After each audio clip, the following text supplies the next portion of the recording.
ETF index mutual funds నేర్చుకుని stock మార్కెట్లో రాణించాలనుకుంటున్నారా? వెంటనే ఈ నెంబర్కి కాల్ చేయండి.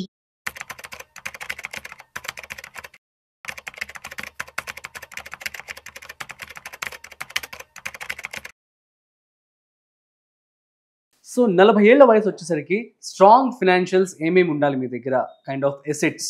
సో వీటికి సంబంధించి ఇవాళ మనం మాట్లాడుకోబోతున్నాం. సో వీడియోని మిస్ అవ్వకుండా ఎండ్ వరకు చూసేయండి.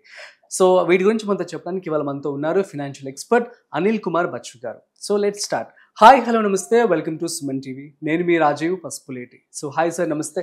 నమస్తే రాజీవ్ సార్, 40 ఏళ్ళు వచ్చేసరికి సో ఏమేమి ఎసెట్స్ మన దగ్గర ఉండాలి అండ్ స్ట్రాంగ్ ఫినాన్షియల్స్ ఎలా పెట్టుకోవాలి మనం?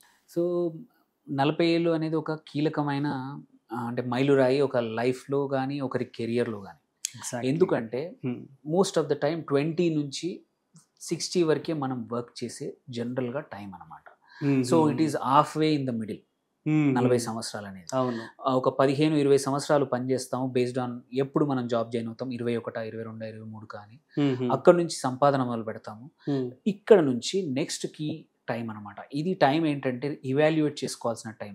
మనం ఎప్పుడైనా సరే ఇక్కడ ఏదైనా ఒక ప్రాజెక్ట్ కానీ ఏదైనా జర్నీ కానీ హాఫ్ వే మనం ఆగి ఒకసారి రివ్యూ చేసుకుంటాం.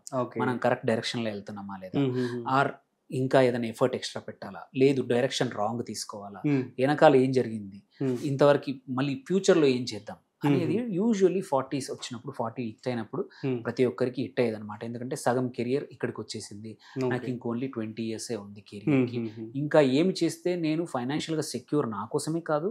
యూజువల్లీ 40 వరకు పిల్లలు కూడా స్కూల్ ఏజ్లో ఉంటారు. వాళ్ళని హైయర్ ఎడ్యుకేషన్ ఎలా పంపించాలి, ఆర్ పెళ్ళిళ్ళు ఎలా చేయాలి, నా రిటైర్మెంట్ ఏంటి అని అన్ని కీలకంగా ఆలోచించుకునే సమయమే 40. ఎగ్జాక్ట్లీ. సో అందుకోసం చాలా ఇంపార్టెంట్ నంబరు అండ్ రివ్యూ చేసుకోవాల్సిన సమయం అనమాట. ఒకటి మాత్రం జనరల్గా ఉండాల్సింది ఏంటంటే మాత్రం ఒక ఇల్లు కానీ ఒక భూమి కానీ ఒక స్థలం కానీ ఏదో ఒకటి కంపల్సరీ సొంతంగా అంటూ ఒకటి ఉండాలి. అయినంత వరకు పెయిడ్ ఆఫ్ అయితే ఇంకా మంచిది. ఈఎంఐ లేకుండా అక్కడికి ఒకటి కొనేసి ఉంటే వండర్ఫుల్. బట్ పక్కా కావాల్సింది మాత్రం సొంతంగా ఉండడానికి ఒక ఇల్లు. అది అపార్ట్మెంటా ఇల్లువా నీ చాయిస్ని బట్టి, నీ యొక్క స్తోమతను బట్టి, నీ యొక్క జాబ్ని బట్టి సొంతంగా మాత్రం ఉండాలి. అయినంత వరకు ఈఎంఐ ఉండకూడదు. దేర్ బై ఏంటంటే నెక్స్ట్ వెల్త్ క్రియేట్ చేయాలంటే 40 వరకు ఒకటి క్లియర్ చేసుకుంటే సెకండ్ హోము సెకండ్ యాసెటో క్రియేట్ చేసే అవకాశం ఉంటుందన్నమాట. ఓకే. అండ్ మోస్ట్ ఇంపార్టెంట్లీ ఇప్పుడు సెకండ్ కొనాలి అంటే మనకు ఉండాల్సింది మంచి క్రెడిట్ స్కోర్. ఎగ్జాక్ట్లీ. మంచి క్రెడిట్ స్కోర్ అంటే 800 పైన ఉంటే మంచిది. బట్ 750, 780 నుంచి అబోవ్ ఉంటే ఏ లోన్కి వెళ్ళినా, ఎటువంటి పిల్లల్ని బయటికి పంపాలన్నా, ఆర్ నువ్వు ఏదైనా కొత్త బిజినెస్ చేయాలన్నా, ఒక ఇల్లు కొనాలన్నా, ఒక ప్రాపర్టీ కొనాలన్నా కానీ నీకు కంపల్సరీ లోన్ తీసుకోవాలంటే మంచి క్రెడిట్ స్కోర్ కావాలి. సో 30sలో ఎప్పుడైనా సరే మన క్రెడిట్ స్కోర్ పెంచుకొని ఎప్పటికప్పుడు తీసుకున్న అప్పులు కట్టడం, ప్రాపర్గా టయానికి కట్టడం, దాంతో పక్కా స్కోర్ మెయింటైన్ అవుతుంది. అందుకే అది చాలా మంది దెబ్బ తీసుకుంటారు. 1-2 క్రెడిట్ కార్డులు వాడి దానికి టయానికి కట్టకుండా వాళ్ళ క్రెడిట్ స్కోర్ పొడగొట్టుకొని మళ్ళీ ఇంకో చోట లోన్ పుట్టకుండా పాడు చేసుకుంటారు. ఎగ్జాక్ట్లీ. సో అందుకే ఇది ఇంపార్టెంట్, ఎస్పెషల్లీ ఈ కరెంట్ సిచ్యువేషన్లో. దెన్ ఇంపార్టెంట్ నాట్ జస్ట్ శాలరీయే కాదు, అడిషనల్ రిసోర్సెస్ కూడా కావాలి. ఇన్కమ్ ఒక్క ఇన్కమ్ కాదు. బై 40 నీకు కుదిరినంత వరకు సెకండ్ ఇన్కమ్ ఎంతైనా పర్లేదు. అది ఫ్యామిలీని సస్టైన్ చేయకపోవచ్చు, ఇంట్రెస్ట్ ఇన్కమ్ కావచ్చు, రెంటల్ ఇన్కమ్ కావచ్చు, ఎక్కడ బిజినెస్ నుంచి వచ్చే ఇన్కమ్ కావచ్చు, ఏదైనా కంపెనీలో పెట్టిన డివిడెండ్ కావచ్చు, ఆర్ నువ్వు సైడ్ గిగ్ ఏదైనా చేసుకొని నీ జాబ్తో పాటు కొత్త ప్రాజెక్ట్స్ చేసుకొని అక్కడి నుంచి సంపాదించవచ్చు కావచ్చు. ఎప్పుడైనా సరే డైవర్సిఫై చేసుకునే టైం ఇది గుడ్ టైం అనమాట. 35 నుంచి స్లోగా మన కెరియర్తో పాటు ఇంకొక additional 1 income source compulsory add చేసుకుంటూ పోవాలి. ఆ ఇన్కమ్ కుడ్ బి ఎనీథింగ్. వేల మార్గాలు ఉన్నాయి. సో మనం మనసు పెడితే పక్కా మార్గాలు దొరుకుతాయి. మన స్కిల్ సెట్ తగ్గట్టు అడిషనల్ ఇన్కమ్ ఏంటి, దేని ద్వారా జనరేట్ చేయొచ్చు అనేది చూసుకోవచ్చు. సో దెన్ దాని తర్వాత ఏంటంటే ఒక చిన్న వెల్త్ ఆల్రెడీ స్టార్టెడ్ అయి ఉండాలి. ఆ వెల్త్ అంటే మ్యూచువల్ ఫండ్స్లో అనుకోవచ్చు, ఎఫ్డీస్లో అనుకోవచ్చు, ఆర్ కొద్దిమంది చిట్స్లో పెడతారు, ఆర్ షేర్స్లో పెడతారు. ఎక్కడైనా సరే decent amount of wealth already నువ్వు క్రియేట్ చేసి ఉండాలన్నమాట.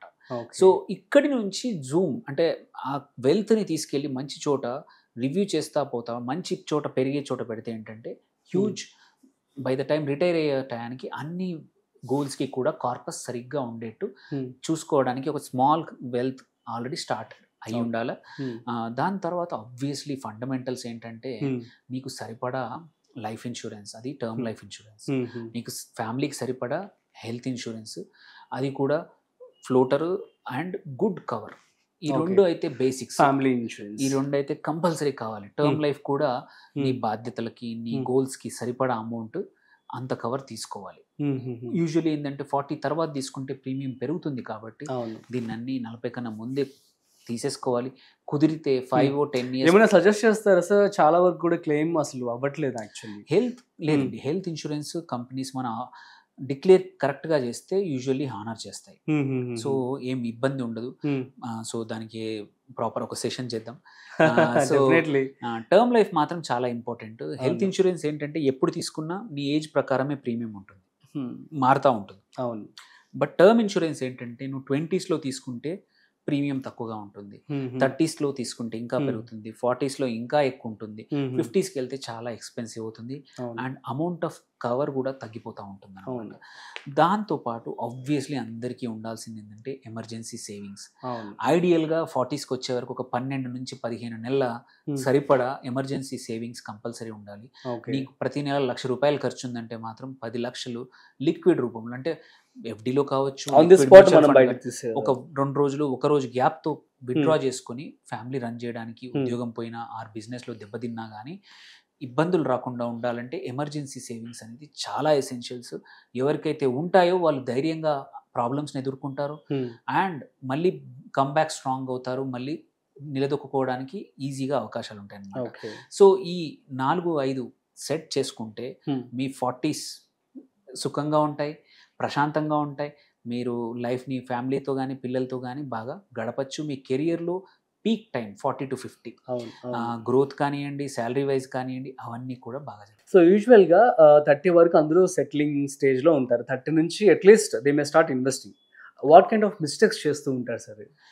చాలా మంది ఏంటంటే ఫ్యాడ్ ఇన్వెస్టింగ్ చేస్తూ ఉంటారు. అంటే మార్కెట్లో ఏది జరిగితే క్రిప్టో అంటే క్రిప్టో, అందరూ ప్లాట్లు కొంటే అందరూ ప్లాట్లు కొంటా ఉంటారు. సో అందరూ గోల్డ్ కొంటా ఉంటే నేను గోల్డ్ కొంటాను. బుర్ర ఉపయోగించారు. ఆర్ ఎవరో వచ్చి అడ్వైజ్ చేసి ఈ ప్రోడక్ట్ కొనండి అంటే కొనేస్తూ ఉంటాం. అది తప్పు కాదు, ఎందుకంటే వచ్చే వాళ్ళు అట్లాంటి ఇన్ఫ్లుయెన్షియల్ మనకు తెలిసిన వాళ్ళు వచ్చి పుష్ చేస్తారు కాబట్టి. సో పుష్ చేసిన వాళ్ళ దగ్గర నుంచి అస్సలు తీసుకోకండి. ఓకే. అండ్ ఫ్రెండ్స్ చెప్పారనో ఎవరో చెప్పారని కాకుండా మీ సొంతంగా స్టడీ చేయండి. మొహమాటం వద్దు. డబ్బులు మీవి, ఖర్చులు మీవి, అవసరాలు మీవి. అలాంటప్పుడు సలహాలు వేరేవి కాకుండా సొంతంగా చేసుకొని ఒక ఎక్స్పర్ట్తో చేసుకోండి తప్ప. జనాలు చాలా మటుకు 30s చేసే మిస్టేక్ ఏంటంటే తన చుట్టుపక్కన ఉన్న వాళ్ళ సజెషన్ ఏంటంటే యూజువల్లీ ఫ్రెండ్స్ అండ్ ఫ్యామిలీ వాళ్ళు తీసుకున్నదే నేను తీసుకున్నా కదా వీడిని కూడా తీసుకోమంటానని చెప్పేసి సజెషన్ ఇస్తారు. వెదర్ రైట్ ఆర్ రాంగ్ చూడరు.